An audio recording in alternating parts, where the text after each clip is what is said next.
دلمو نمند یکی ای خدا دیگلمو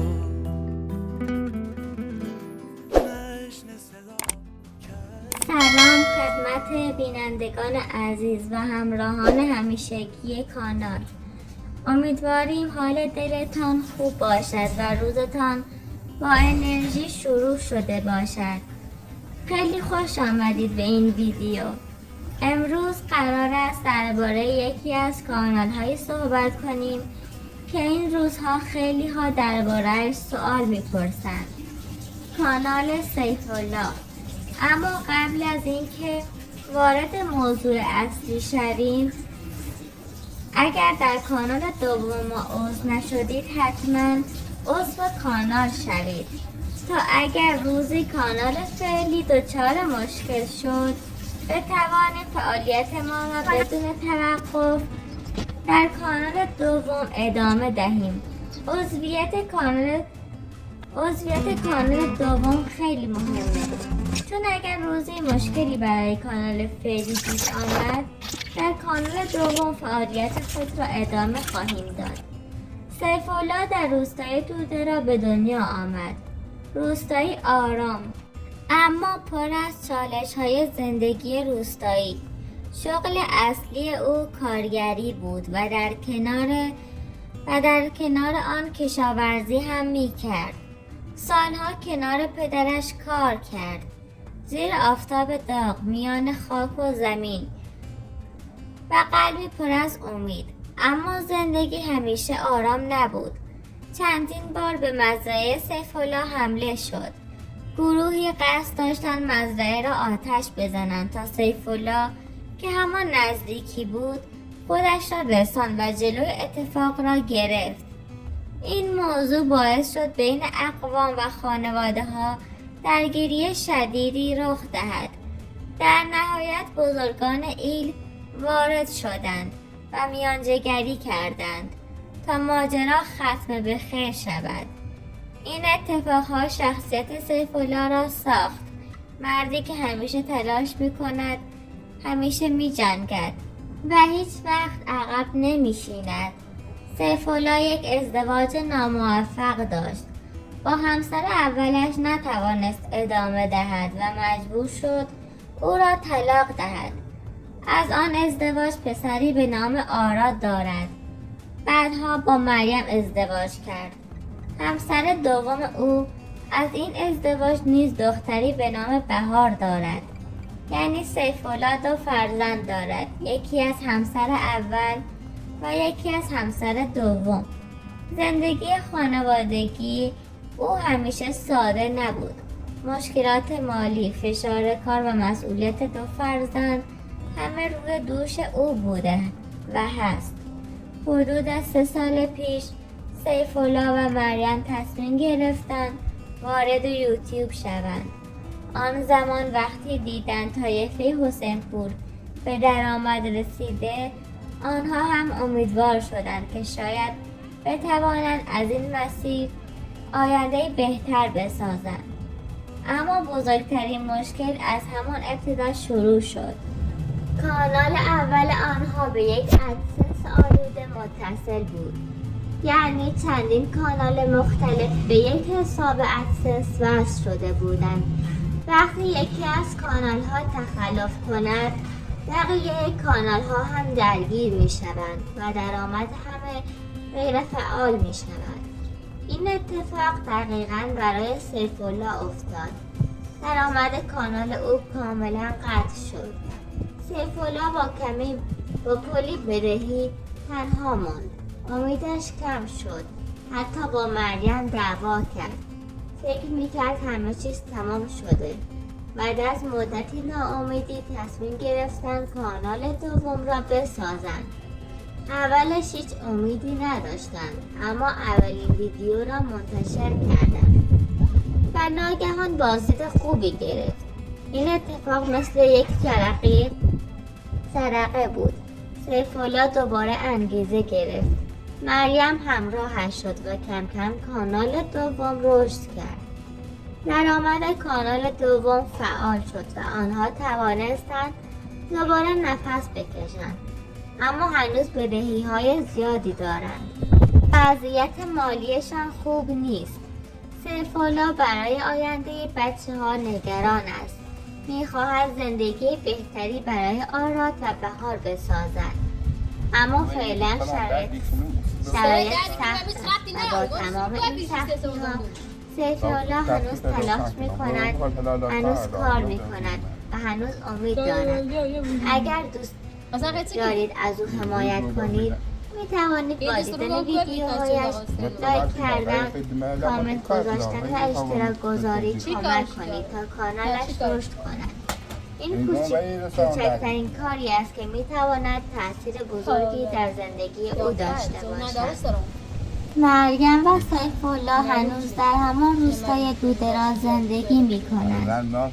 زندگیشان مثل خیلی از خانواده‌های روستایی پر از سختی، کار، تلاش و البته اختلاف است. آنها هنوز مشغول کشاورزی هستند. صبحها زود از خانه بیرون می روند. زمین را آبیاری می کنند. محصولات را جمع‌آوری می کنند و با همان ریتم ساده و سختی زندگی پیش می روند. اما پشت این ظاهر سالها اختلافات و درگیری‌هایی وجود داشته. مریم و سیف‌الله بارها با هم بحث کردند، بارها قهر کردند و حتی چندین بار سیف‌الله تصمیم گرفته بود از مریم جدا شود. کنایه، حرفهای ناراحت کننده، فشار زندگی باعث شده رابطه‌شان همیشه روی مرز تنش باشد. چندین نفر از اهالی روستا برای آشتی دادن آنها به خانه آنها رفته بودند، ولی آن صحنه ها را هنوز ضبط نکردند. هنوز هیچ کس نمیداند آینده رابطه به کجا میرسد. این واقعیت زندگی آنهاست، نه نقش و نه صحنه سازی و نه داستان سازی. بسیاری از کانال هایی که با دروغ وارد یوتیوب شدند از زندگی واقعی همین افراد الگو گرفتند. زندگی عشایری آنها دیدند که مردم از سادگی، سختی و صمیمیت زندگی عشایری خوششان می آید. پس تصمیم گرفتند مثل خانواده امید و سیف‌الله نقش بازی کنند. نتیجه چه شد؟ بینندگان کم کم فکر کردند همه کانال های عشایری دروغ هستند، اما اینطور نیست. من هم کانال های جعلی را به شما نشان می دهم و هم کانال های واقعی را، تا سردرگم نشوید و بتوانید حقیقت را ببینید. بعد از کار کشاورزی سیف‌الله مدتی وارد خرید و فروش کاه شد. کار سختی بود، مخصوصا برای کسی که تازه وارد این کار شده بود. نه سن زیادی هم نداشت و حدود 26 سال سن داشت. گرمای تابستان شدید بود و چندین بار گرما زده شد، اما مثل خیلی از مردهای روستایی با سختی ساخت و کنار آمد. اولین باری که سیف‌الله به خواستگاری مریم رفت جواب رد شنید. خانواده مریم حساس بودند. سیف‌الله چند سال از مریم بزرگتر بود و یک بار همسرش را طلاق داده بود. طبیعی بود که خانواده مریم نگران باشند، اما مریم عمیقاً عاشق سیف‌الله شد. حس خوبی نسبت به او داشت. این حس باعث شد وقتی سیف‌الله برای بار دوم به خواستگاری بیاید جواب مثبت مریم را بشنود. سالها گذشت و حالا شما می توانید زندگی واقعی آنها را در کانالشان ببینید. نه نقش و نه صحنه سازی. واقعیت همان چیزی هست که جلوی دوربین می بینید. خیلی از این خانواده ها کپی برداری کردند. فیلم های ساختگی ساختند. داستانهای دروغین منتشر کردند و باعث شد مردم فکر کنند همه کانالهای عشایری دروغ هستند. اما حقیقت این است که نه همه جعلی نیستند و همه بیشتر آنها واقعیت دارد. برخی از آنها فقط برای بازدید نقش بازی می کنند، اما برخی دیگر واقعا زندگیشان همان چیزی هست که می بینید. اگر هنوز عضو کانال نشده اید، از شما می خواهیم که آنها را حمایت کنید و من سعی می کنم همیشه جواب شما را بدهم. چند روزی بیمار بودم و نتوانستم به موقع فیلم برداری کنم. برای همین این سبک روایت را انتخاب کردم تا بتوانم با شما صحبت کنم. اقوام و فامیل مرا شناختند. برای همین تصمیم گرفتم خودم را نشان دهم. من از کسی نمی ترسم و فقط حقیقت را می گویم. و مراقب خودتان باشید.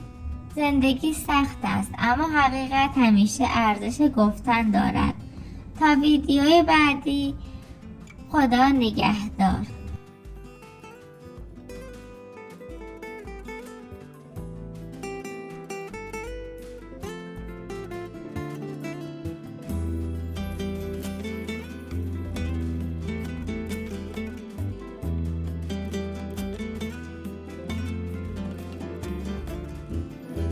نداره خبر که از فولاذ دل ما